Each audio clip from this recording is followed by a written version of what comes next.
ಒಂದು ಇನ್ಸ್ಟ್ರಕ್ಷನ್ ಅಂದ್ರೆ, ಹಲವಾರು ಜನ ನನ್ನ ಹಲವಾರು ಕೋರ್ಸ್ಗಳಲ್ಲಿ, ಲರ್ನ್ ವೇದಾಂತ ಕೋರ್ಸ್ಗಳಲ್ಲಿ ಆಗ್ಲೇ ಜಾಯ್ನ್ ಆಗಿದ್ದೀರಾ.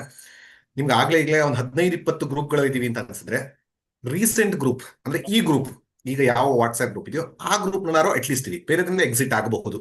ಆಗ್ಲೇಬೇಕು ಅಂತ ಇಲ್ಲ, ಆಗಬಹುದು. ಆದ್ರೆ ಒಂದು ಗ್ರೂಪ್ ಅಲ್ಲಾರು ದಯವಿಟ್ಟು ಅದು ರೀಸೆಂಟ್ ಗ್ರೂಪ್ ಅಲ್ಲಿ ಇದ್ರೆ ಅಪ್ಡೇಟ್ಸ್ ಬಿಡೋದಕ್ಕೆ ಸುಲಭ ಆಗುತ್ತೆ. ಸೊ ಹಾಗಾಗಿ ಬೇರೆದ್ರಲ್ಲಿ ಇರೋದು ಬಿಡೋದು ನಿಮ್ಮ ಇಚ್ಛೆ. ಒಂದು ಗ್ರೂಪ್ ಅಲ್ಲಾರು ಇದ್ರೆ ನಮಗೆ ಸಂವಹನ ಮಾಡೋದಕ್ಕೆ ಒಂದು ಕೊಂಡಿ ಇದ್ದ ಹಾಗಾಗತ್ತೆ. ಸೊ ಅದರ ಮೂಲಕ ಪ್ರಶ್ನೋತ್ತರ ಹೋಗೋಣ. ಸಂಧ್ಯಾ ಪ್ರಶ್ನೆ ಕೇಳಬಹುದು. ಹರಿ ಓಂ ಗುರುಜಿ. ಸಂಧ್ಯಾ ಅಂತ ಬೆಂಗಳೂರಿಂದ. ಈಗ 22ನೇ ಶ್ಲೋಕದಲ್ಲಿ ನೀವು ಹೇಳಿದ್ರಿ, ಈಗ ಜೀವ ಅನ್ನೋದು ನಶಿಸಿ, ಯಾವಾಗ ಈ ದೇಹ ನಶಿಸಿ ಹೋಗುತ್ತೆ ಆಗ ಜೀವ ಬಿಟ್ಟು ಹೋಗುತ್ತೆ ಅಂತ.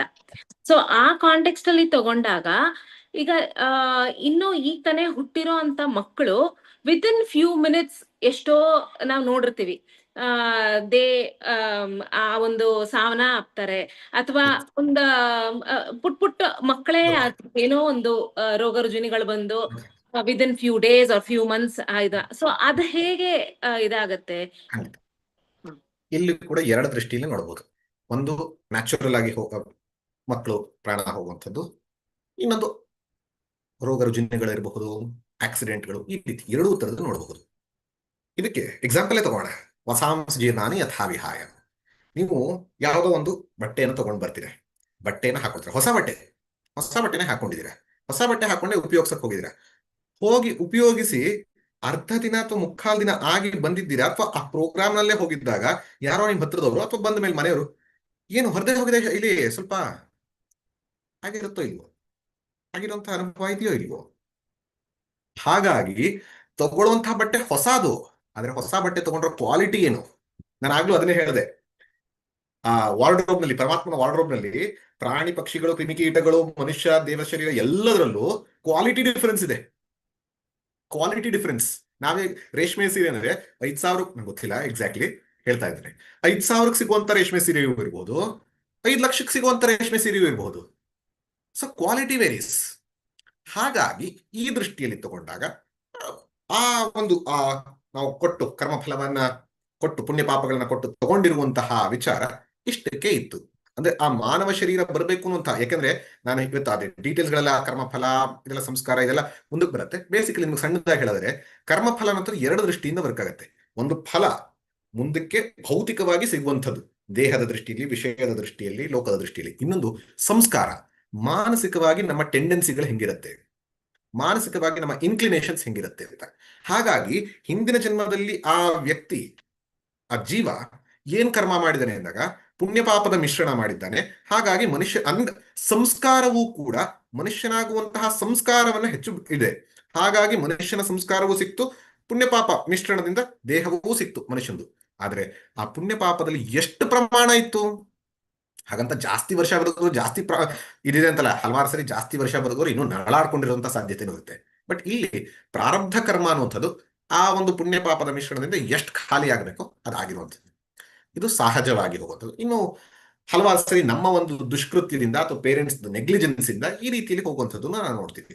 ಇನ್ನೊಂದು ಹೊರಗಿನ ಒಂದು ಸನ್ನಿವೇಶದಿಂದ, ಕೋವಿಡ್ ಬಂದು ಮಕ್ಕಳು ಹೋದವು, ಇನ್ನೊಂದೇನೋ ಆಗಬಹುದು, ಇದೆಲ್ಲ ಹೊರಗಿನ ಸನ್ನಿವೇಶದಿಂದ. ಯಾವುದು ಇಲ್ಲಿ ಎರಡು ಕರ್ಮ ಯಾವ ತರದಲ್ಲಾಗತ್ತಂದ್ರೆ, ಅಪ್ರಯತ್ನ ಪೂರ್ವಕವಾಗಿ ನಮಗೆ ಯಾವುದು ಬರುತ್ತೋ ಅದು ನನಗೆ ಪ್ರಾರಬ್ಧದಿಂದ ಬಂದಂಥದ್ದು. ಪ್ರಯತ್ನ ಪೂರ್ವಕವಾಗಿ ನಾನು ಏನೇನು ಮಾಡಿ ಅದರಿಂದ ಕಳ್ಕೊಂಡ್ರೆ ಅದು ನನ್ನದೇ ಈ ಜನ್ಮದ ತಪ್ಪು. ಹಾಗಾಗಿ ಎರಡನ್ನೂ ಕೂಡ ಕನ್ಸಿಡರ್ ಮಾಡಬೇಕು. Hope it has answered. ಸ್ವಲ್ಪ ಪೂರ್ತಿಗೆ ಜನ್ಮಾಂತರದೆಲ್ಲ ಮುಂದಕ್ಕೆ ಬರುತ್ತೆ. Is it answered? I am not sure. To continue, ಈಗ ನೀವು ಹೇಳಿದ್ರಲ್ಲ, ಟು ಕಂಟಿನ್ಯೂ ಇನ್ನೊಂದು ಕ್ವಶನ್ ಆದ್ರೆ ಇನ್ನೊಬ್ಬರಿಗೆ ಅವಕಾಶ ಕೊಡೋಣ. ಇಲ್ಲ ಕ್ವೆಶ್ಚನ್ ಅಲ್ಲ, but just to clarify.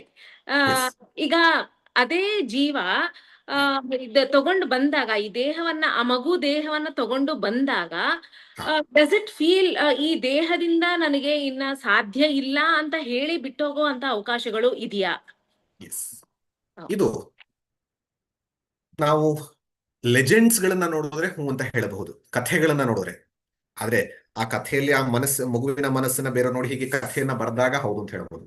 But ವೈಚಾರಿಕವಾಗಿ ನಾವು ನೋಡಿದಾಗ ಕಷ್ಟ ಅಂತ ಅನ್ಸುತ್ತೆ, ಹೇಳೋದು ಕಷ್ಟ ಅನ್ಸುತ್ತೆ. ಯಾಕಂದ್ರೆ ಮಕ್ಕಳಿಗೆ ಪ್ರಜ್ಞೆ ಅಥವಾ ಒಂದು ಮಕ್ಕಳು ಚಿಕ್ಕ ವಯಸ್ಸಲ್ಲಿ ಒದ್ರೆ ಅವ್ರಿಗೆ ಪಾಪ ಬರುತ್ತಾ? ಮಕ್ಕಳು ಯಾರಿಗೊಬ್ರಿಗೆ ಪ್ರೀತಿ ತೋರಿಸಿದ್ರೆ ಪುಣ್ಯ ಬರುತ್ತಾ? ಏನೂ ಬರಲ್ಲ. ಕರ್ಮ ಮಾಡಬೇಕು ಅಂದ್ರೆ ಫ್ರೀ ವಿಲ್. ಫ್ರೀ ವಿಲ್ ಅಂತ ಅಂದಾಗ ಅದರ ಜೊತೆಗೆ ಬುದ್ಧಿ, ಜ್ಞಾನ ಅದು ವಿಕಾಸ ಆದ ನಂತರವೇ ಅದು ವರ್ಕ್ ಆಗೋದು. ಅದಕ್ಕೂ ಹಲವಾರು ಪುರಾಣ ಕಥೆಗಳೆಲ್ಲ ಇದೆ. ಸೊ ಹಾಗಾಗಿ ಆ ಸಂದರ್ಭದಲ್ಲಿ ಅವರು ಯಾವುದೇ ಒಂದು ಮಾಡಿದ್ರು ಮಕ್ಕಳು ಬಾಲಿಶ ಕಾರ್ಯ, ಅವ್ರಿಗೆ ಅನ್ನಿಸ್ತು ಅನ್ನಿಸ್ಲಿಲ್ಲ ಏನಂದ್ರೂ ಅದು ಬಾಲಿಶ ಕಾರ್ಯವೇ ಹೊರತು ಹೆಚ್ಚು ಪ್ರಾಮುಖ್ಯತೆ ಇಲ್ಲ. ಇಲ್ಲಿ ಪ್ರಾರಬ್ಧ ಕಾರ್ಯ ಆಯ್ತು ಅಂತ ಅಷ್ಟೇ ಅನ್ಕೊಳ್ಬಹುದು.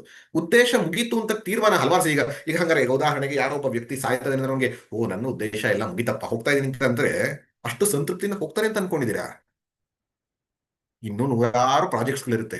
ಏನೋ ಅವತ್ತಿಂದಕ್ಕೆ ಅವತ್ತು ಅನ್ನಿಸ್ಬೋದೇ ಹೊರತು ಹಾಗೆ ಹಾಗೆ ಮಕ್ಕಳು ಕೂಡ ಹಾಗೆ ಅನ್ಕೊಳ್ಳಲ್ಲ. ಆತ್ಮಜ್ಞಾನದಿಂದಲೇ ಪರಿಪೂರ್ಣತೆ ಬರೋದು. ಆ ಪರಿಪೂರ್ಣತೆ ಬಂದಾಗಲೇ ಸಂತೃಪ್ತಿ ಆಗೋದು. ಸಂತೃಪ್ತಿ ಆಗ್ಲಿಕ್ಕೆ ಕೃಷ್ಣ ಹೇಳುವಂತ ಮಾತ್ರ ಹೇಳಿದ್ರೆ ಕೃತಕೃತ್ಯತೆ ಬರುವಂಥದ್ದು. ಕೃತಕೃತ್ಯತೆ ಬಂದಾಗ ಹೋಗಿತ್ತು, ಆಗ ನಿಜವಾದ ಸ್ಟಾಪೇಜ್ ಆಗತ್ತೆ. ಇಲ್ಲ ಅಂದ್ರೆ ಅವಾಗ ಈಗಲೂ ಹಲವಾರು ಜನ ವಯಸ್ಸಾಗಂತಾರೆ ನನಗೂ ಸಾಕಪ್ಪ ಎಲ್ಲ ನೋಡಾಯ್ತು ಹೊರಟ್ರೆ ಸಾಕು.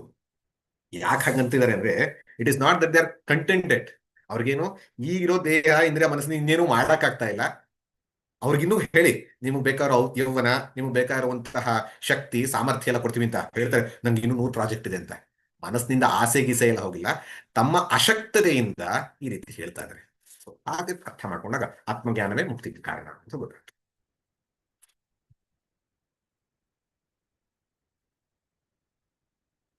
ನಮಸ್ತೆ ಸರ್, ನಾನು ಗೀತಾ ಅಂತ. ಇವಾಗ ನಮಸ್ಕಾರ. ತೃಣಮುಖಿನ ಅಚಲತಿ ತೇನ ವಿನ ಅಂತಾರಲ್ಲ, ಹಂಗಾದ್ರೆ ನಾವು ಮಾಡೋ ಕೆಟ್ಟ ಕೆಲ್ಸಕ್ಕೂ ಒಳ್ಳೆ ಕೆಲ್ಸಕ್ಕೂ ದೇವ್ರೇ ಕಾರಣನ, ಅವನೇ ಮಾಡಿಸ್ತಾನ, ಇಲ್ಲ ಸ್ವಯಂ ಕೃತಾಪರಾಧನ? ಎಸ್, ಗೊತ್ತಾಯ್ತು. ತೇನ ವಿನ ತೃಣಮಪಿ ನ ಚಲತಿ. ಹಾಗಾದ್ರೆ ನಾವು ಮಾಡೋ ಕರ್ಮಕ್ಕೆಲ್ಲ ಅವನೇ ಕಾರಣ ಅಂದ್ರೆ ನಿನ್ನೆ ನಾವು ನೋಡುದಲ್ಲ, ಕರ್ತ, ಕಾರಯಿತ, ಪ್ರೇರಕ, ಅನುಮೋದಕ. ನಮ್ಮ ಕರ್ಮ ಫಲ ಎಲ್ಲ ಅವನಿಗೆ ಹೋಗುತ್ತೆ. ಅವನು ಕರ್ಮದಲ್ಲಿ ಬಿದ್ದಿರ್ತಾನೆ. ನಾನೊಬ್ಬ ಮಾಡಿದ ಕರ್ಮಕ್ಕೆ ಒಳ್ಳೇದೇ ಆಗ್ಲಿ ದುಷ್ಟಕ್ಕೆ ಆಗ್ಲಿ ಹಿಂಗಾದ್ರೆ ಟೆರರಿಸ್ಟ್ ಮಾಡೋ ಕರ್ಮಕ್ಕೆ ಅವನು ಹೊಣೆ ಆಗತ್ತೆ. ತೇನ ವಿನಾ ತೃಣಮಪಿನ ಚಲತಿ ಅಂತ ನಾನು ಕರ್ಮಫಲದ ದೃಷ್ಟಿನ ನೋಡಿದ್ರೆ ಈ ರೀತಿ ಆಗತ್ತೆ. ಹಂಗ ಮಾಡ್ತಿದ ಪರಮಾತ್ಮನನ್ನ ಇಲ್ಲ. ತೇನ ವಿನಾ ತೃಣಮಪಿನ ಚಲತಿ ನೀವೇ ಕೊನೆ ಹೇಳಲ್ಲ ಹಾಗೆ. ಏನೋ ಯಾವುದೇ ಚಲಿಸ್ಬೇಕಾದ್ರೂ ಚೇತನವಾಗಿ ಇದೆ. ಈಗ ದೇಹ ಕೆಲಸ ಮಾಡಬೇಕು ಅಂದ್ರೆ ದೇಹಕ್ಕೆ ಇಂದ್ರಿಯಗಳ ಶಕ್ತಿ, ಇಂದ್ರಿಯಕ್ಕೆ ಮನಸ್ಸಿನ ಶಕ್ತಿ, ಮನಸ್ಸು ಕೂಡ ಬೆಳಗಬೇಕು ಅಂದ್ರೆ ಅದರ ಹಿಂದೆ ಆ ಆತ್ಮ, ಆ ಸನ್ನಿಧಿ ಮಾತ್ರದಿಂದ ಕೆಲಸ ಮಾಡಲ್ಲ.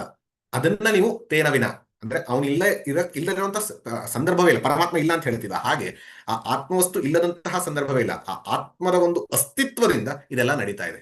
ನಾವೇನೇನು ಏನ್ ಹೇಳಿದ್ವಿ? ಸೂರ್ಯ ಇದಾನೆ, ಸೂರ್ಯ ಇದಾನೆ ಅಂದಿದ್ದಕ್ಕೆ ಸಸ್ಯಗಳು ಬೆಳೆಯುತ್ತವೆ, ದಿನನಿತ್ಯದ ಚಟುವಟಿಕೆಗಳು ನಡೆಯುತ್ತೆ. ಒಂದಷ್ಟು ಜನ ದಾನ ಧರ್ಮಗಳನ್ನು ಮಾಡ್ತಾರೆ, ಒಂದಷ್ಟು ಜನ ಕಳ್ಳತನಗಳನ್ನ ಮಾಡ್ತಾರೆ, ಒಂದಷ್ಟು ಜನ ಕೊಲೆ ಮಾಡ್ತಾರೆ. ಇದು ಯಾವ್ದಾದ್ರು ಬೆಳಕಿಗೆ ಟಚ್ ಆಗತ್ತಾ? ಆದ್ರೆ ತೇನವಿನ ತೃಣಮಪ್ಪಿನ ಚಲತಿ ಅದು ಇಲ್ಲದೆ ಹೋದ್ರೆ ಇದು ಯಾವ್ದು ನಡೆಯಲ್ಲ. ಹಾಗಾದ್ರೆ ಅದು ಇಲ್ದಲೇ ಇದ್ಬಿಟ್ರೆ ಒಳ್ಳೇದಾ? ಅದು ಇಲ್ದಲೇ ಇರಕ್ಕಾಗಲ್ಲ. ಯಾಕಂದ್ರೆ ಇರೋದನ್ನೇ ಅದು ಅಂತ ಹೇಳ್ತಾರೆ ನಾವು, ಸತ್. ಹಾಗಾಗಿ ಇಲ್ಲಿ ಕರ್ಮಫಲದ ದೃಷ್ಟಿಯಿಂದ ಅಲ್ಲ. ಇದನ್ನೇ ರಾಮಕೃಷ್ಣ ಪರಮಹಂಸರು ಅದ್ಭುತವಾದ ಕಥೆಯಲ್ಲಿ ಹೇಳ್ತಾರೆ. ಒಂದು ಮೋಂಬತ್ತಿ ದೀಪ ಇದೆ. ಆ ದೀಪದ ಬೆಳಕನ್ನ ಇಟ್ಕೊಂಡು ಭಗವದ್ಗೀತೆಯ ಓದೋನೊಬ್ಬ ಇದ್ದಾನೆ. ಅದೇ ದೀಪವನ್ನ ಇಟ್ಕೊಂಡು ಕಳ್ಳತನ ಮಾಡ್ತಾನೆ. ಭಗವದ್ಗೀತೆ ಓದೋನಿಗೆ ಪುಣ್ಯ ಸಿಗತ್ತೆ, ಕಳ್ಳತನ ಮಾಡಿದವನಿಗೆ ಪಾಪ ಸಿಗತ್ತೆ. ದೀಪಕ್ಕೆ ಏನ್ ಸಿಗತ್ತೆ? ದೀಪ ಏನೂ ಇಲ್ಲ, ದೀಪ ಇದ್ದ ಹಾಗೆ ಇತ್ತು. ಹಾಗಾಗಿ ಅದು ಸನ್ನಿಧಿ ಮಾತ್ರದಿಂದ ಹೊರತು ಅದಿಲ್ಲದಿದ್ರೆ ಎರಡೂ ಆಗ್ತಿರ್ಲಿಲ್ಲ. ಆ ರೀತಿಯಲ್ಲಿ ಅದು ಅಕರ್ತ ಅಭೋಕ್ತ, ಆದ್ರೆ ಅದರ ಸಾನ್ನಿಧ್ಯದಿಂದಲೇ ಪ್ರತಿಯೊಂದು ಚಲಿಸುವಂಥದ್ದು. ಈ ದೃಷ್ಟಿಯಲ್ಲಿ ತೇನಾವಿನ ತೃಣಮಪಿನ ಚಲತಿ. ಪ್ರಮೋದ್ ಜಿ, ವೃಂದ ಅವರಲ್ಲಿ ಪ್ರಶ್ನೆಯನ್ನ ಕೇಳ್ತಾ ಇದ್ದಾರೆ. ಯಾವುದು? ವೃಂದ ಅವ್ರ ಪ್ರಶ್ನೆಯನ್ನ ಕೇಳ್ತಾ ಇದ್ದಾರೆ. ಆತ್ಮ ಅಮರ, ಶರೀರ ಬರೀ ಮೋಕ್ಷವನ್ನು ಪಡೆಯುವ ಸಾಧನ ಎಂಬುದು ಇದರ ಸಂದೇಶ ಎಂದಾದಲ್ಲಿ, ಇನ್ನೊಂದ್ಸರಿ ಸ್ವಲ್ಪ ಹೇಳಿ, ಇನ್ನೊಂದ್ಸರಿ ಹೇಳಿ. ಆತ್ಮ ಅಮರ, ಶರೀರ ಬರೀ ಮೋಕ್ಷವನ್ನು ಪಡೆಯುವ ಸಾಧನ ಹೌದು ಎಂಬುದು ಇದರ ಸಂದೇಶ ಎಂದಾದಲ್ಲಿ, ಸಾವಿನ ನಂತರ, ಈ ಮೃತದ ನಂತರ ಎಷ್ಟು ಕ್ಲಿಷ್ಟವಾದ ಕ್ರಿಯಾಕರ್ಮಗಳನ್ನು ಆಚರಿಸಬೇಕಾಗುತ್ತದೆ? ಇದು ಕೂಡ ವೇದಗಳಲ್ಲಿ ಉಲ್ಲೇಖವಾಗಿದೆಯೇ? ಇದರ ಅವಶ್ಯಕತೆ ಇದೆಯೇ? ಇಲ್ಲಿ ದೇಹ ಅನ್ನುವಂಥದ್ದು ಸಾಧನ. ಶರೀರ ಮಾಧ್ಯಮ ಖಲು ಧರ್ಮ ಸಾಧನಂ. ಶರೀರದಿಂದಲೇ ಧರ್ಮ ಮೋಕ್ಷ ಇದನ್ನ ಪಡೆಯೋದಕ್ಕೆ ಸಾಧ್ಯ. ಇದು ಸಾಧನ. ಹೇಗೆ ನಾನು ಒಂದು ಜಾಗದಿಂದ ಇನ್ನೊಂದು ಜಾಗಕ್ಕೆ ಹೋಗಬೇಕು ಅಂದ್ರೆ ವೆಹಿಕಲ್ ಬೇಕೋ, ಹಾಗೆ ಅಜ್ಞಾನದಿಂದ ಜ್ಞಾನಕ್ಕೆ ಹೋಗಬೇಕು ಅಂದ್ರೆ ದೇಹೇಂದ್ರಿಯ ಮನೋಬುದ್ಧಿಗಳು ಬೇಕು. ಆ ರೀತಿಯಲ್ಲಿ ಸಾಧನ. ಅಥವಾ ನಿಮ್ಗೆ ಇನ್ನೂ ಒಂದು ಸಿಂಪಲ್ ಉದಾಹರಣೆ ಕೊಡ್ತೀನಿ. ಸಂಜೆ ಹೊತ್ತು ಆಗಿರುವಾಗ ಅಂದ್ರೆ ನೀವು ಕಾಫಿ ಕುಡಿಯೋದಕ್ಕೆ ಲೋಟ ಬೇಕು. ಆ ಲೋಟಕ್ಕೋಸ್ಕರ ಅಂತಾನೆ ಅಲ್ಲ, ಕಾಫಿ ಕುಡಿಯೋದಕ್ಕೋಸ್ಕರ ಬೇಕು. ಹಾಗೆ ಈ ಅಮೃತತ್ವ ಅನ್ನುವಂತಹ ಕಾಫಿಯನ್ನ ಕುಡಿಯೋದಕ್ಕೆ ಈ ಲೋಟ, ದೇಹ ಅನ್ನುವಂತಹ ಲೋಟ ಬೇಕು. ಅದನ್ನ ಕುಡಿದು ಅದರದ್ದು ಪರ್ಪಸ್ ಆಯ್ತು ಅಂತ ತೆಗೆದಿಡುವಂಥದ್ದು. ನೀವು ಕೇಳ್ತಾ ಇರುವಂಥದ್ದು ಇದಾದ ಮೇಲೆ ಈ ಅಪರಕರ್ಮಗಳನ್ನ ಮಾಡುವಂಥದ್ದು ಏನು ಅಂತ. ಅಪರಕರ್ಮಗಳನ್ನ ಯಾವ ತರ ಜೀವ ಮಾಡುತ್ತಾ? ಜೀವಕ್ಕೆ ಮಾಡೋದು. 16 ಕರ್ಮಗಳಲ್ಲಿ ನಾವು ಹುಟ್ಟದಾಗ್ಲಿಂದ ಹಲವಾರು ಕರ್ಮಗಳನ್ನ ತಂದೆ ತಾಯಿ ಅಂದ್ರೆ ಮಕ್ಕಳಿಗೆ ಮಾಡ್ತಾರೆ. ಮಧ್ಯದಲ್ಲಿ ಕೆಲವು ಕರ್ಮಗಳನ್ನ ನಾವು ನಮ್ಗೆ ಮಾಡ್ಕೊಳ್ಳುವಂಥದ್ದು ಇರುತ್ತೆ. ಅಂತ್ಯೇಷ್ಟಿಯನ್ನ ಮತ್ತೆ ಮಕ್ಕಳು, ಸಂಬಂಧಿಗಳು ಇವ್ರು ಮಾಡುವಂಥದ್ದು. ಹಾಗಾಗಿ ಅಂತ್ಯೇಷ್ಟಿಯನ್ನ ನಾನು ಮಾಡೋ ಕರ್ಮ ಅಲ್ಲ, ಜೀವ ಮಾಡೋ ಕರ್ಮ ಅಲ್ಲ, ಜೀವಕ್ಕಾಗಿ ಮಾಡುವ ಕರ್ಮ. ಜೀವಕ್ಕಾಗಿ ಮಾಡುವ ಕರ್ಮ ಆದಾಗ ಎರಡು ದೃಷ್ಟಿಯಿಂದಿದೆ. ಅವನು ಆತ್ಮಜ್ಞಾನಿಯೇ ಆಗಿ ಅವನು ಆತ್ಮಜ್ಞಾನಿ ಅನ್ನೋಂಥದ್ದು ಜಗತ್ತಿಗೆ ಗೊತ್ತಾಗಿ ಜಗತ್ತೇ ಅವನನ್ನು ಒಪ್ಕೊಂಡಿದ್ರೆ ಅವನಿಗೆ ಯಾರು ಶ್ರದ್ಧಾ ಮಾಡಲ್ಲ, ಅವ್ರಿಗೆ ಆರಾಧನೆ ಮಾಡ್ತಾರೆ. ಶಂಕರಾಚಾರ್ಯರ ಬಗ್ಗೆ ಅಥವಾ ಈ ಜಗದ್ಗುರುಗಳು ಯಾರ್ಯಾರು ಬಂದಿರೋದೆಲ್ಲ ಆರಾಧನೆ ಮಹೋತ್ಸವ ಅಂತಿದೆ. ಏನು ಆರಾಧನೆ? ಹೋಗಿದ್ದು ಕೂಡ ಪರಮಾತ್ಮನಲ್ಲಿ ಅವರ ಸೂಕ್ಷ್ಮ ಶರೀರವೂ ಲೀನವಾಗೋಯ್ತೆ ಹೊರತು ಆತ್ಮ ಯಾವಾಗಲೂ ಒಂದೇ. ಹಾಗಾಗಿ ಅವಳುವಂಥದ್ದಲ್ಲ, ಆರಾಧನೆ ಮಾಡ್ತೀವಿ, ಅದು ನೆನೆಸ್ಕೊಳ್ತೀವಿ. ಆದ್ರೆ ಈ ಮೋಕ್ಷವನ್ನ ಪಡೆಯದಂತಹ ಜೀವ ಪ್ರಾಣ ಬಿಟ್ರೆ ಅವನು ದೇಹ ಬಿಟ್ಟು ಹೋಗಿದ್ರೆ ಆತ್ಮಕ್ಕೇನೂ ಇಲ್ಲ, ಸೂಕ್ಷ್ಮ ಶರೀರ ಹೋಗ್ತಾ ಇದೆ. ಇಲ್ಲಿ ಸೂಕ್ಷ್ಮ ಶರೀರಕ್ಕೆ ಕರ್ಮವನ್ನ ಮಾಡಬೇಕು. ಇದು ಪಿತೃಕರ್ಮ, ಮಾಡಲೇಬೇಕು. This is must and shift. ನಿಯತಂಕುರು ಕರ್ಮತ್ವ ಅಂತ ಕೃಷ್ಣನು ಕೂಡ ಹೇಳ್ತಾರೆ. ಹಾಗಾಗಿ ಮಾಡಲೇಬೇಕು. ಆದ್ರೆ ಜೀವ ಮಾಡಲ್ಲ. ಜೀವಕ್ಕಾಗಿ ಸಂಬಂಧಿಕರು, ಕುಟುಂಬಸ್ಥರು ಇನ್ಫಾರ್ಮ್ ಮಾಡೋದು. ಹಾಗಾದ್ರೆ ಮಾಡಿದ್ರೆ ತಲ್ಪತ್ತೆ ಅಂತ ಶಾಸ್ತ್ರ ಹೇಳಿದೆ. ಯಾರು ನೋಡಿದಾರ? ನೋಡಿಲ್ಲ. ಯಾಕೆ? ನೋಡಕ್ಕಾಗಲ್ಲ. ಹೇಳಿದ್ರೇನು? ಸೂಕ್ಷ್ಮ ಶರೀರ ಅಂತ. ಸೂಕ್ಷ್ಮ ಶರೀರವನ್ನು ಯಾರು ನೋಡಿದ್ರೆ ಅಂದ್ರೆ ಸ್ಥೂಲ ಆಗತ್ತೆ. ಅಲೌಕಿಕ ವಿಷಯ ವೇದ ಏವ ಪ್ರಮಾಣಂ. ಹಾಗಾಗಿ ಈ ವಿಚಾರದಲ್ಲಿ ವೇದವೇ ಪ್ರಮಾಣ. ವೇದ ಹೇಳ್ತಾ ಇದೆ ಮಾಡಬೇಕು. ಅದು ಬಿಟ್ರೆ ಇಲ್ಲ. ಇನ್ನು ಹೋಗ್ಲಿ ಸರ್, ನಂಗೆ ಅಷ್ಟೆಲ್ಲ ಗೊತ್ತಾಗ್ತಾ ಇಲ್ಲ, ಏನು ಅವ್ರು ತಲ್ಪತ್ತಾ ಇಲ್ವ ಗೊತ್ತಿಲ್ಲ. ಹೋಗ್ಲಿ, ತಲ್ಪಲ್ಲ ಇಟ್ಕೊಳ್ಳೋಣ. ತಲ್ಪಲ್ಲ ಅಂತ ಹೇಳ್ತಿಲ್ಲ, ತಲ್ಪತ್ತೆ. ನಮ್ಮ ಪ್ರಕಾರದಲ್ಲಿ ತಲ್ಪಲ್ಲ. ಆಯ್ತು, ತಲ್ಪಲ್ಲ. ಈ ಕರ್ಮ ಅಂದ್ರೆ ಏನ್ ಮಾಡ್ತಿರೋದು? ನೀವು ಆ ವ್ಯಕ್ತಿನ, ಇದು ಭಾರತದಲ್ಲ, ಎಲ್ಲಾ ದೇಶದಲ್ಲೂ ಎಲ್ಲಾ ಸಂಸ್ಕೃತಿಯಲ್ಲೂ ತಮ್ಮ ಪೂರ್ವಜರನ್ನ ನೆನಪಿಸ್ಕೊಳ್ಳುವಂಥದ್ದು ಬೇರೆ ಬೇರೆ ರೀತಿ ಇದೆ. ಹ್ಯಾಲೋವಿನ್ ಅಂತ ಮಾಡ್ತಾರೆ, ಇನ್ನೊಂದು ಮಾಡ್ತಾರೆ, ಮತ್ತೊಂದು ಮಾಡ್ತಾರೆ. ಅರ್ಥ ಏನು ಅಂದಾಗ, ನಾನು ಈ ಮಟ್ಟಿಗೆ ಬರಬೇಕು ಅಂದ್ರೆ ನನ್ನ ಪೂರ್ವಜರು ಕಾರಣ, ನನ್ನ ಪೂರ್ವಜರು ತೋರಿಸಿದಂತ ಮಾರ್ಗದರ್ಶನ ಕಾರಣ. ನನ್ನ ಪೂರ್ವಜರನ್ನ ನೆನಪು ಮಾಡ್ಕೊಳ್ಬೇಕು. ಆ ಪೂರ್ವಜರನ್ನ ನೆನಪು ಮಾಡ್ಕೊಳ್ಳೋದಕ್ಕೆ ಒಂದು ರೀತಿ ಪ್ರೀತಿಯನ್ನ ತೋರಿಸ್ಬೇಕು ಅಂದ್ರೆ ಅಂತೀವಿ. ಪ್ರೀತಿ ಇದೆಯಪ್ಪ, ಪ್ರೀತಿ ತೋರಿಸ್ಬೇಕು ಅಂತೀವಿ, ರೆಡ್ ರೋಸ್ ತಗೊಂಡು ಹೋಗ್ತೀವಿ. ಇನ್ ರೆಡ್ ರೋಸೇ ತಗೊಂಡು ಹೋಗ್ಬೇಕಾ? ಜಗತ್ ಒಪ್ಪಿದೆ ಈಗ ರೆಡ್ ರೋಸ್ ಅಂದ್ರೆ ಹಾಗೆ ಅಂತ ಒಪ್ಪಿದೆಯಲ್ಲ. ರೆಡ್ ರೋಸ್ ತಗೊಂಡೋಗಿ ಒಂದು ಹುಡುಗಿ ಕೊಟ್ರೆ ಪ್ರೀತಿ ಅಂತ. ಹಾಗೆ ನಮ್ಮ ಪೂರ್ವಜರಿಗೆ ತೋರಿಸುವಂತಹ ಕೃತಜ್ಞತೆಯನ್ನ ಯಾವ ರೀತಿ ಮಾಡಬೇಕು ಅಂತ ಒಂದು ಕಟ್ಟುಬದ್ದಾಗಿ ಕರ್ಮವನ್ನ ಹೇಳಿದೆ.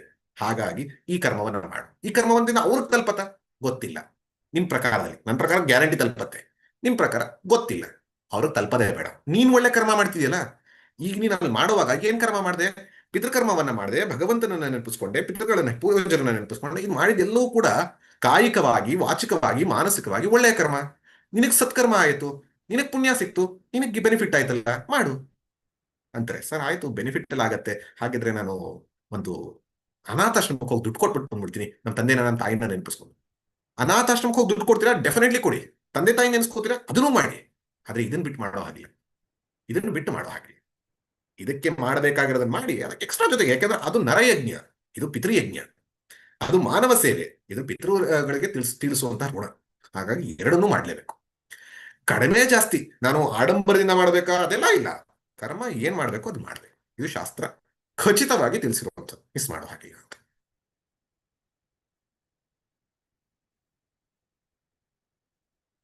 ನಮಸ್ತೆ, ಗುರುಭ್ಯೋ ನಮಃ. ಈಗಷ್ಟೇ ನೀವು ತಿಳಿಸಿದ್ರಿ, ಸೂಕ್ಷ್ಮ ಶರೀರಕ್ಕೆ ನಾವು ಈ ಕರ್ಮಗಳು, ಅಪರ ಕರ್ಮಗಳು ಇದೆಲ್ಲ ಮಾಡಬೇಕು. ಶರೀರಕ್ಕೆ ಅಂತ ಯಾರು ಮಾಡಲ್ಲ, ಯಾಕೆ ಶರೀರಕ್ಕೆ ಯಾರು ಅಲ್ಲ, ಸೂಕ್ಷ್ಮ ಶರೀರದ ಮೂಲಕ ಹೋಗ್ತಾರೋ ಜೀವಕ್ಕೆ ಅಂತ. ಸೂಕ್ಷ್ಮ ಶರೀರದ ಮೂಲಕ ಹೋಗುವ ಜೀವಕ್ಕೆ. ಅಂದ್ರೆ ನಾವು 10 ವರ್ಷ ಆದ್ಮೇಲೆ, 20 ವರ್ಷ ಆದ್ಮೇಲೆ, ಎಷ್ಟೋ ವರ್ಷಗಳಾದ್ಮೇಲೂ ಮಾಡ್ತಾನೆ ಇರ್ತೀವಲ್ಲ. ಅಂದ್ರೆ ಅವ್ರು ಇನ್ನೂ ಸೂಕ್ಷ್ಮ ಶರೀರದ ರೂಪದಲ್ಲಿ ಇದಾರೆ ಅನ್ನೋ ಅರ್ಥನ, ಅಥವಾ ಯಾವ ರೀತಿ ಇದನ್ನ ಅರ್ಥೈಸ್ಕೋಬಹುದು? ಇದಕ್ಕೂ ವಾಸಾಂಸಿ ಜೀರ್ಣಾನಿ ಯಥಾ ವಿಹಾಯ ಶ್ಲೋಕದಲ್ಲಿ ಬಂದಂತ ಎಕ್ಸಾಂಪಲ್. ಯಾವಾಗ ಆ ವ್ಯಕ್ತಿ ಡ್ರೆಸ್ ನ ಹಾಕೊಂಡು ವಾಪಸ್ ಬರ್ತಾನೆ, ಅವನಿಗೆ ತಕ್ಕದಾದಂತಹ ದೇಹ ಅಂದ್ರೆ ಬಟ್ಟೆ ಸಿಕ್ಕಿ ಅದು ಕಂಫರ್ಟೇಬಲ್ ಆಗಿ ಆಯ್ತು ಅಂತ ಹೇಳಿ ಅವನ ಕೆಲಸಕ್ಕೆ ಬರ್ತಾನೆ. ಎಷ್ಟು ಹೊತ್ತು ಹಿಡಿಯುತ್ತೆ? ಈಸಿ ಇದಾದ್ರೆ 1 ನಿಮಿಷಕ್ಕೆ ಬರ್ತಾನೆ, 5 ನಿಮಿಷಕ್ಕೆ. ಯಾವ್ದಾದ್ರು ಒಂದು ಕಾಸ್ಟ್ಯೂಮ್ಗೆ ಹೋಗ್ಬೇಕು ಅಂತ ಇದ್ರೆ, ಒಂದು ದೊಡ್ಡ ಪರ್ಫಾರ್ಮೆನ್ಸ್ ಕೊಡ್ಬೇಕು ಅಂತಾರೆ, ಮೈಗೆಲ್ಲ ಫುಲ್ ಬಣ್ಣ ಎಲ್ಲ ಬಳ್ಕೊಂಡು ಬರಬೇಕು ಅಂತ 2-3 ಗಂಟೆ ಆಗ್ಬಹುದು. ಯಕ್ಷಗಾನ ತರ ಡ್ರೆಸ್ ಮಾಡ್ಕೋಬೇಕು, ಎಷ್ಟೊತ್ತಾಗಬಹುದು, ದಿನವೆಲ್ಲ ಹಿಡಿಬಹುದು. ಹಾಗೆ ಇಲ್ಲಿ ಜೀವ, ಆ ಜೀವ ಮುಂದಿನ ಜನ್ಮ ಯಾವ ಪಡೆಯುತ್ತೆ ನನಗೆ ಗೊತ್ತಿಲ್ಲ. ಈ ಜೀವ ಹೋಗಿದೆ. ಈ ಜೀವ ಹೋಗಿ ಇನ್ನೊಂದು ಬಟ್ಟೆಯನ್ನ ಬದಲಾಯಿಸಕ್ಕೆ ಅಂತ ಹೋಗಿದೆ, ಇನ್ನೊಂದು ದೇಹವನ್ನ ತಗೊಳಕ್ಕೆ ಅಂತ. ಯಾವಾಗ ಬರುತ್ತೆ ಅಂತ ಗೊತ್ತಿಲ್ಲ, ಸೂಕ್ಷ್ಮ ಶರೀರ, ನನಗೆ ಗೊತ್ತು ಆಗೋದೂ ಇಲ್ಲ. ಹಾಗಾಗಿ ಇದು ಎಷ್ಟು ವರ್ಷ ಇರುತ್ತೆ ಅಂತ ನನಗೆ ಐಡಿಯಾ ಇಲ್ಲ. ನಾನು ಎಷ್ಟು ಮಾಡ್ತೀನಿ, ನಾನು ಮಾಡುವಂತಹದ್ದು ಶ್ರಾದ್ದ ಕರ್ಮವೇ ಆಗಲಿ ಏನೋ, ನನ್ನ ತಂದೆ, ನನ್ನ ತಾತ, ನನ್ನ ಮುತ್ತಾತ, 3 ಜನರೇಷನ್. 3 ಜನರೇಷನ್ ಅಂದ್ರೆ ಅಪ್ರಾಕ್ಸಿಮೇಟ್ಲಿ ಒಂದು 80-100 ವರ್ಷ ಈ ರೀತಿಯಲ್ಲಿ ಅವ್ರಿಗೆ ನಡೆಯುತ್ತೆ. ಅಷ್ಟರೊಳಗೆ ಬರ್ತಾರೆ ಅಂತ. ಅದಕ್ಕೆ ಮುಂಚೆನೇ ಬಂದಿರಬಹುದು. ಮುಂಚೆ ಬಂದಿದ್ರೆ ಅಯ್ಯೋ ಹಂಗ ಹಾಕಿದ್ರೆ ಅವ್ರಿಗೆ ಹೋಗಿ ತಲುಪತ್ತೆ. ನಾನು ಹೇಳ್ದಲ್ಲ, ನಿಮ್ಮ ಪುಣ್ಯಕರ್ಮ ನಿಮಗೆ. ಈಗ ಯಾರಿಗೊಬ್ರು ಕಾಲ್ ಮಾಡ್ತೀರಾ, ಆ ನಂಬರೇ ಎಕ್ಸಿಸ್ಟ್ ಆಗಿಲ್ಲ ಅಂದ್ರೆ ಏನಾಗುತ್ತೆ? ಏನೂ ಆಗಲ್ಲ, you have called, no issues, but you are still remembering. ಆ ರೀತಿಯಲ್ಲಿ ಸೊ ಅವರಿಗೆ ಮುಂಚೆಯೇ ಜನ್ಮ ಸಿಕ್ಕಿರಬಹುದು, ಆಮೇಲೆ ಸಿಕ್ಬಹುದು. ಸೊ ಆ ರೀತಿಯಲ್ಲಿ 3 ಜನ್ಮ ಅಥವಾ 3 ಜನರೇಷನ್ ಮಾಡಿದಾಗ ಸಿಕ್ಕಿದೆ ಅನ್ನುವಂತಹ ಭಾವನೆಯಲ್ಲಿ, ನಂಬಿಕೆಯಲ್ಲಿ ಶಾಸ್ತ್ರ ಇಷ್ಟು ಮಾಡಿದ್ರೆ ಸಾಕು ಅನ್ನುವಂಥದ್ದು. ಆದ್ರೆ ಹಂಗಾರೆ ಎಲ್ಲರಿಗೂ ಸಿಕ್ಬಿಟ್ಟಿರತ್ತ ಗೊತ್ತಿಲ್ಲ. ಅದಕ್ಕಾಗಿ ನಾವೇನ್ ಮಾಡ್ತೀವಿ, ಮಹಾಲಯ ಪಕ್ಷಾಂತರದಲ್ಲಿ ಯಾರ್ಯಾರಿದಾರೋ ಅವ್ರು ಎಲ್ಲರಿಗೂ ಆಗ್ಬಿಡ್ಲಿ ಅಂತ ಹೇಳಿ ಮಾಡೋದು. ತಪ್ಪಿನ ಯಾರೋ ಮಿಸ್ ಮಾಡಿದ್ರೆ ಎಲ್ಲರಿಗೂ ಸಿಕ್ಬಿಡ್ಲಿ ಅಂತ. ಸೊ ಹಾಗಾಗಿ ಎಲ್ಲರಿಗೂ ಆಗುವಂಥದ್ದು ಇಲ್ಲಿ ತಿಳಿಸಿರುವಂಥದ್ದು. ಇಲ್ಲಿ ನಾನು ಒಂದು ಈ ಕ್ವಶನ್ ತಗೊಂಡಿದ್ದೀನಿ ಉತ್ತರ. ಎಲ್ಲರೂ ಕೂಡ ಶ್ರಾದ್ದ, ಪಿತೃಕರ್ಮ ಇದರ ಬಗ್ಗೆನೇ ಮಾತಾಡಿದ್ರೆ ಮುಂದಕ್ಕೆ ಕರ್ಮಯೋಗದಲ್ಲೆಲ್ಲ ಅದೆಲ್ಲ ಸ್ವಲ್ಪ ಬರುತ್ತೆ, ಆ ಕೇಳ್ಬೋದು. ಈಗ ಆತ್ಮವಿಚಾರವನ್ನ ಕೇಳಿ, ಆತ್ಮವಿದ್ಯೆಯನ್ನ ಕೇಳಿ. ಯಾವ್ದಾದ್ರು ಯೂಟ್ಯೂಬ್ ನಲ್ಲಿ ಪ್ರಶ್ನೆ ಇದೆಯಾ?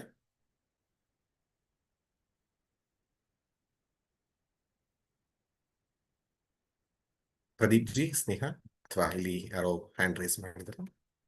ಹಾ ಪ್ರಮೋದ್ ಜಿ, ಯೂಟ್ಯೂಬ್ ನಲ್ಲಿ ಪ್ರಶ್ನೆಯನ್ನ ಕೇಳಿದ್ದಾರೆ. ಹಾ,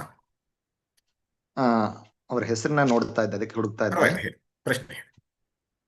ಹಾ, ವನಿತಾ ಅವ್ರು ಕೇಳ್ತಾ ಇದ್ದಾರೆ, ಹಾ. ಆತ್ಮನಲ್ಲಿ ನೆಲೆನಿರುವುದು ಹೇಗೆ ತಿಳಿಸ್ಕೊಡಿ ಅಂತ. ಆತ್ಮನಲ್ಲಿ ಆತ್ಮದಲ್ಲಿ ಸ್ಥಿರವಾಗಿ ನೆಲೆನಿರುವುದು ಹೇಗೆ? ಆತ್ಮದಲ್ಲಿ ಸ್ಥಿರವಾಗಿ ನೆಲೆ ನಿಲ್ಲೋದು ಹೇಗೆ?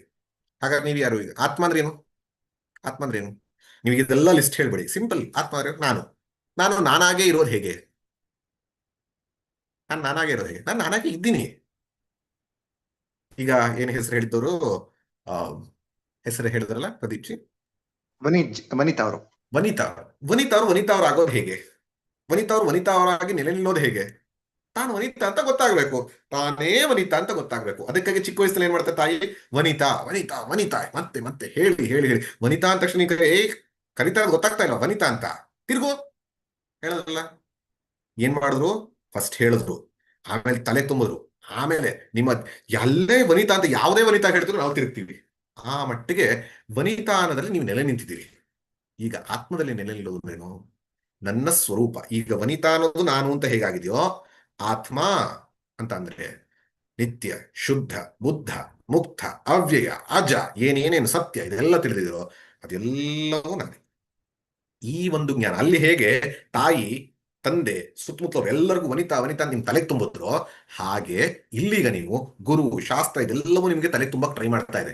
ಆದ್ರೆ ಅಲ್ಲಿ it is not out of any reason. Vanitha ಅಂತ ಯಾಕೆ ಹೆಸರಿಟ್ಟೆ? ನಂಗೆ ನಮ್ಮ ಅಪ್ಪ ಅಮ್ಮಗೆ ಇಷ್ಟ ಆಯ್ತು ಇಟ್ರು. ಇಲ್ಲಿ ಅವ್ರ ಇಷ್ಟದಂತೆ ಅಲ್ಲ, ನಿಮ್ಮ ಸ್ವರೂಪವನ್ನ ತಿಳಿಸ್ತಾ ಇದೆ. ಹಾಗಾಗಿ ಏನ್ ಮಾಡ್ಬೇಕು? ಫಸ್ಟ್ ಆ ಸ್ವರೂಪದ ಜ್ಞಾನವನ್ನ ಪಡಿಬೇಕು. ಶ್ರವಣ, ಕೇಳಿಸ್ಕೊತಾ ಆಮೇಲೆ ಮನನ. ಹೌದಾ, ಇದು ಹೆಂಗೆ? ನಾನು ವನಿತಾ ಹೆಂಗೆ ಅಂತ ಯಾರು ಕ್ವಶನ್ ಮಾಡ್ಬೇಕಾಗಿಲ್ಲ. ಹೇಳಿದರೆ ಹೆಂಗೆ ನಾವು ಇಟ್ಟಿದೀವಿ ತಗೋ. ಅದೇ ಇಲ್ಲಿ ಹೇಗೆ ನಾನು ಆತ್ಮವಸ್ತು. ಇವಾಗ ನೋಡುದಲ್ಲ, ನಿತ್ಯ, ಅನಿತ್ಯ, ಸಿಯರ್, ಸೀನ್, ಪ್ರತಿಯೊಂದನ್ನು ಕೂಡ ಯುಕ್ತಿಯಿಂದ ಯೋಚನೆ ಮಾಡಿ, ಮನನ ಮಾಡಿ, ಹೌದು ನಾನು ಆತ್ಮಸ್ವರೂಪವೇ. ಆಮೇಲೆ ಧ್ಯಾನದಲ್ಲಿ, ನಿಧಿಧ್ಯಾಸನದಲ್ಲಿ ನನ್ನನ್ನು ನಾನು ಇವಾಗ ನಾನು ದೇಹೇಂದ್ರ ಮನೋಬುದ್ಧಿಗಳಿಂದ ಯೂಸ್ ಮಾಡ್ಕೊಂಡು ಮಾಡ್ತಾ ಇದ್ದೀನಿ, ಆದ್ರೆ ನಾನು ಆತ್ಮಸ್ವರೂಪವೇ ಅಂತ ಧ್ಯಾನ. ಇವಾಗ ನಾವು ತಗೊಂಡವಲ್ಲ, ಅವ್ಯಕ್ತೋಯಂ ಅಚಿಂತ್ಯೋಯಂ ಅಥವಾ ನಿತ್ಯ ಸರ್ವಗತ ಸ್ಥಾಣ, ಈ ಒಂದೊಂದು ವಿಚಾರವನ್ನು ಕೂಡ ನನ್ನಲ್ಲಿ ಧ್ಯಾನಿಸಿ ಆ ಒಂದು ವೃತ್ತಿಯನ್ನ ಕ್ರಿಯೇಟ್ ಮಾಡಿ ಮನಸ್ಸಿನಲ್ಲಿ, ಅದೇ ನಾನು ಅಹಂ ಬ್ರಹ್ಮಾಸ್ಮಿ ಅನ್ನುವಂತಹ ದೃಢ ನಿರ್ಧಾರ ಮಾಡೋದು ನಿಧಿಧ್ಯಾಸನ. ಇದು ಆತ್ಮದಲ್ಲಿ ನೆಲೆ ನಿಲ್ಲುವಂಥದ್ದು. ನೆಲೆ ನಿಲ್ಲೋದು ಅಂದ್ರೆ ಅರ್ಥ ಏನೋ ನೀವೇ ಕೇಳಲ್ಲ, ಸ್ಥಿರವಾಗಿ ನೆಲೆ ನಿಲ್ಲೋದು. ಆ ಸ್ಥಿರವಾಗಿ ನಿಂತರೆ ಏನಾಗ್ತೀರಾ ನೀವು ಅಂದ್ರೆ, 2ನೇ ಅಧ್ಯಾಯದ ಕೊನೆಯ ಉಪನ್ಯಾಸ ಮಾಡಲಿಕ್ಕೆ ಬರುತ್ತೆ, ಪರಮಾತ್ಮನ ಕೃಪೆ ಇದ್ರೆ. ಏನು ಅಂದಾಗ ಸ್ಥಿತ ಪ್ರಜ್ಞಾ ಅಂತ. ಸ್ಥಿತ ಪ್ರಜ್ಞಾ ಸ್ಥಿರ ಪ್ರಜ್ಞೆ ಯಾವುದರ ಮೇಲೆ? ನಾನೇ ಆತ್ಮ ಅನ್ನುವಂತಹ ಪ್ರಜ್ಞೆ ಸ್ಥಿರವಾಗಿ ನಿಲ್ಲೋದು ಸ್ಥಿತ ಪ್ರಜ್ಞೆ ಅಂತ ನೀವು ಆಗ್ತೀರಾ. ಕೃಷ್ಣ ಎಲ್ಲ ಹೇಳಿದ್ರೆ ನಿಮ್ಗೂ ಆಗತ್ತೆ. ಆ ರೀತಿಯಲ್ಲಿ ಮಾಡ್ಕೊ.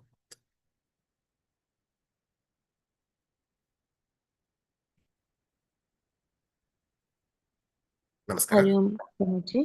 ನಮಸ್ಕಾರ. ನಮಸ್ತೆ ಪ್ರಮೋದ್ ಜಿ. ಇಲ್ಲಿ ನಂದೊಂದು ಚಿಕ್ಕ ಪ್ರಶ್ನೆ. ಭೌತಿಕವಾಗಿ ಕಾಣೋ ಭಗವತ್ ಸ್ವರೂಪ ನಮ್ಗೆ ಈ ಒಂದು ಮೋಕ್ಷ ಸಾಧನ ಆತ್ಮವಿದ್ಯೆ ತಿಳಿಸ್ಕೊಳ್ತಿರೋ ಶ್ರೀಕೃಷ್ಣ ಪರಮಾತ್ಮ ಆದ್ರೆ, ಪಾರಮಾರ್ಥಿಕವಾಗಿ ಈ ನನ್ನ ಆತ್ಮ ಸ್ವರೂಪವನ್ನೇ ಭಗವತ್ ರೂಪವಾಗಿ ಕನ್ಸಿಡರ್ ಮಾಡ್ಬೇಕೆ? ಇವನೇ ಪುರುಷ ಆದ್ರೆ ಪ್ರಕೃತಿ ಅನ್ನೋದು ಚೈತನ್ಯನೇ ಅಲ್ವೇ? ಸರಿ, ಹಾಗಾದ್ರೆ ಮೋಕ್ಷ ಪ್ರಕೃತಿಗೋ ಅಥವಾ ಪುರುಷನಿಗೋ ಯಾವ್ದನ್ನ ಹೋಲಿಕೆಯಾಗಿ ಅನ್ವಯಿಸ್ಕೊಳ್ಬೇಕಾಗತ್ತೆ ಅಂತ. ಇಲ್ಲಿ ತುಂಬಾ ಕಾನ್ಸೆಪ್ಟ್ಗಳನ್ನ ಮಿಕ್ಸ್ ಆಗಿ ಹೋಗಿದೆ. ಪ್ರಕೃತಿ, ಪುರುಷ ಇದೆಲ್ಲ ಬೇಕು ಅಂತಿದ್ರೆ 13ನೇ ಅಧ್ಯಾಯ ಕಾಣಬೇಕು. ಪ್ರಕೃತಿ ಪುರುಷಂಚೈವ ವಿಧಿ ಅನಾದಿ ಅಂತ ಹೇಳಿ ಎರಡನ್ನು ಕೂಡ ವಿದ್ಯನಾದಿ ಉಭಾವಪಿ ಅಂತ. ಸೊ ಪ್ರಕೃತಿ ತುಂಬಾ ಇಲ್ಲಿ ವಿಚಾರಗಳು ಮಿಕ್ಸ್ ಆಗಿದೆ. ಸಿಂಪಲ್ ಆಗಿ ತಗೊಳ್ಳೋದಂದ್ರೆ ಏನು, ಭಗವಂತನ ಒಂದು ವ್ಯಕ್ತ ರೂಪವನ್ನ ನಾವು ಏನಂತಾರೆ ಉಪಾಸನಾ ಪ್ರತೀಕವಾಗಿ ಇಟ್ಕೊಂಡು ಮಾಡ್ತಾ ಸಾಧನೆಯನ್ನ ಮಾಡ್ತಾ ಹೋಗೋದು. ಖಂಡಿತ ಆ ತರದ್ದು ಮಾಡೋದ್ರಿಂದ ಭಕ್ತಿ ಇನ್ಕ್ರೀಸ್ ಆಗಿ ಸತ್ವಶುದ್ಧಿ, ಚಿತ್ತಶುದ್ಧಿ, ಏಕಾಗ್ರತೆ ಇದೆಲ್ಲ ಬರುತ್ತೆ. ಆದ್ರೆ ಆ ಭಗವಂತನ ಸ್ವರೂಪವೂ ಕೂಡ ಆತ್ಮ ಚೈತನ್ಯವೇ, ನನ್ನ ಸ್ವರೂಪವೂ ಕೂಡ ಆತ್ಮ ಚೈತನ್ಯವೇ. ಹಾಗಂತ ಎರಡು ಆತ್ಮ ಚೈತನ್ಯ ಅಲ್ಲ, ಇರುವುದು ಒಂದೇ ಆತ್ಮ ಚೈತನ್ಯ, ಇದೆಲ್ಲವೂ ಆಗಿ ತೋರ್ತಾ ಇದೆ ಅಂತ. ಆದ್ರೆ ಈಗ ನೀವು ಹೇಳಿದಂಥದ್ದು ಮೋಕ್ಷ ಪ್ರಕೃತಿಗೋ ಪುರುಷನಿಗೋ, ಇಲ್ಲಿ ಪ್ರಕೃತಿ ಪುರುಷ ಅನ್ನೋದು ಎರಡಿದ್ರೆ ನೀವು ಹೇಳ್ತಾರೆ ಸಾಂಖ್ಯದಲ್ಲಿ ಪ್ರಕೃತಿ ಪುರುಷ ಅಂತ ಹೇಳಿದ್ರೆ ಅದು ವೇದಾಂತ ಅಲ್ಲ, ಅದನ್ನೇ ನಿರಾಕರಣೆ ಮಾಡೋದಕ್ಕೆ ಕೃಷ್ಣ ಹೇಳಿದ್ದು ಇದೆಲ್ಲ ಅಂತ. ಇಲ್ಲಿ ಪ್ರಕೃತಿ ಪುರುಷ ನಾವೆಲ್ಲ ಉಪಯೋಗಿಸ್ತೀವಿ, ಕೃಷ್ಣನು ಹಲವಾರು ಕಡೆ ಉಪಯೋಗಿಸ್ತೀವಿ. ಅರ್ಥೈಸ್ಕೊಳ್ಬೇಕು ಏನು ಅಂತಂದಾಗ, ಈಗ ಪ್ರಕೃತಿ ಅಂತಂದಾಗ ನೀವೇನು ಕೊಟ್ರೆ ಸತ್ವರಜಸ್ ತಮೋ ಗುಣದಿಂದ ಇರುವಂತಹ ಈ ಶರೀರ ಅಂದ್ರೆ ಮೂರು ಕೂಡ ಸ್ಥೂಲ ಸೂಕ್ಷ್ಮ ಕಾರಣ, ಇದು ಪ್ರಕೃತಿ.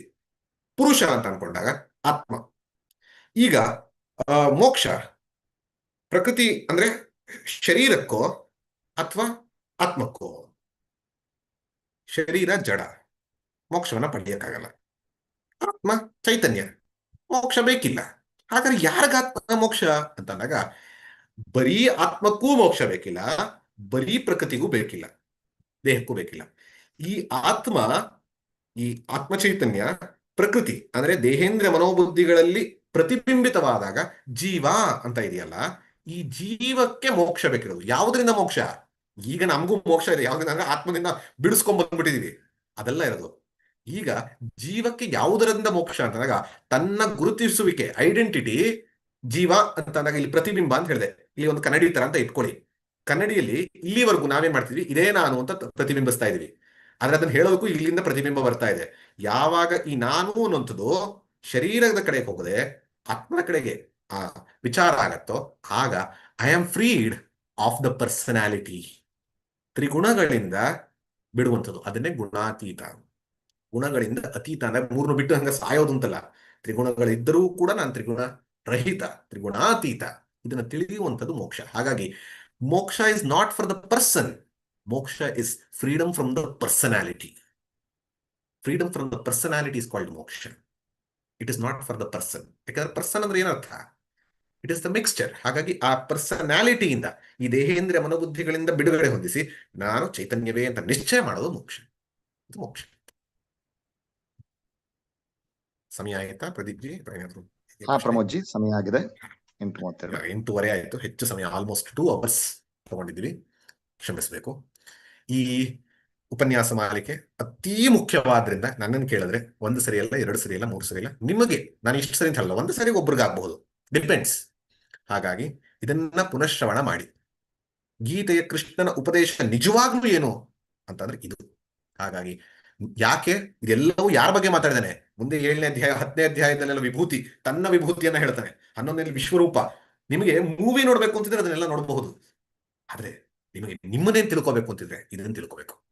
ಅದ್ಭುತವಾದ ಮೂವಿ ನೋಡ್ಬೇಕು ಅಂದ್ರೆ ಎಂಜಾಯ್ ಮಾಡಬಹುದು, ಆ ಥರದ್ದೆಲ್ಲ ನೋಡೋದಕ್ಕೆ ಅದೆಲ್ಲ ಮಾಡ್ತೀವಿ, ಪಾಠ ಬರುತ್ತೆ. ಆದ್ರೆ ಆ ಮೂವಿ ಹಿಂದೆ ಇರುವಂತ ಆ ಸ್ಕ್ರೀನ್ ಚೈತನ್ಯವನ್ನ ತಿಳಿಬೇಕು ಅಂತಿದ್ರೆ, ನಾನು ಈ ದೃಷ್ಟಿಯಿಂದ ನನ್ನ ಒಂದು ಕಳಕಳಿಯ ಪ್ರಾರ್ಥನೆ ಅಂದ್ರೆ ಎಲ್ಲ ವಿದ್ಯೆಗಳನ್ನ ಕಲೀರಿ, ಎಲ್ಲ ಅಧ್ಯಾಯಗಳನ್ನ ಓದಿ, ಕರ್ಮಯೋಗ, ಭಕ್ತಿ ಎಲ್ಲವನ್ನ ಅಭ್ಯಾಸ ಮಾಡಿ. ಅದು ಮಾಡಿದಷ್ಟು ಒಳ್ಳೇದು. ಆದ್ರೆ ಆತ್ಮವಿದ್ಯೆಯನ್ನ ಮಾತ್ರ ಗುರಿಯಾಗಿ ಇಟ್ಕೊಂಡು, ಬರೀ ಗುರಿಯಾಗಿ ಇಟ್ಕೊಂಡು ಹಾಗೆ ಇಡೋದಲ್ಲ, ಆ ಕಡೆ ಪ್ರಯತ್ನ ಮಾಡಿ ಅಂತ ಹೇಳ್ತಾ, ಯಾಕೆ ಅದೇ ಮೋಕ್ಷಕ್ಕೆ ಸಾಧನ. Atmavidya is the liberating knowledge. Please work towards it. It's a humble request. ಹಲವಾರು ಜನ ಅಂತಾರೆ ಗುರುದಕ್ಷಿಣೆ ಏನ್ ಕೊಡೋದು ಅಂತ. ಇದೇ ಕೇಳ್ತೀನಿ ನಾನು, ದಯವಿಟ್ಟು ಕೇಳ್ತೀನಿ, ಒಂದೇ ಗುರುದಕ್ಷಿಣೆ. ಎಲ್ಲರೂ ಆತ್ಮವಿದ್ಯೆಯನ್ನು ಪಡೆಯುವಂತಹ ಪ್ರಯತ್ನವನ್ನ ಮಾಡಿ. ಪಡಿತೀರ ಹೇಳೋ ಪ್ರಯತ್ನ ಎಲ್ಲರೂ ಮಾಡಿದ್ರೆ ಅದೇ ನಿಜವಾದ ಗುರುದಕ್ಷಿಣೆ. ಇದನ್ನ ಹೇಳ್ತಾ ಈ ಉಪನ್ಯಾಸ ಮಾಲಿಕೆಗೆ ಇತಿಶ್ರೀ ಮಂಗಳವನ್ನ ಹಾಡೋಣ. ಎಲ್ಲರೂ ಕೂಡ ನನ್ನ ಗುರುಗಳಾದಂತಹ ಪರಮಾರ್ಥಾನಂದರು, ಅವರ ಗುರುಗಳಾದಂತಹ ದಯಾನಂದರು, ಈ ಶಂಕರ ಸಂಪ್ರದಾಯ ಈ ವೇದಾಂತದ ಒಂದು ಇಡೀ ಪರಂಪರೆ ಏನಿದೆ ಎಲ್ಲರಿಗೂ ನಮಸ್ಕಾರ ಮಾಡ್ತಾ ಆ ಗೀತಾಚಾರ್ಯನಿಗೆ ಎಲ್ಲವನ್ನ ಅರ್ಪಿಸ್ತೀನಿ. ಕೃಷ್ಣ ಅರ್ಪಿಸ್ತೀನಿ.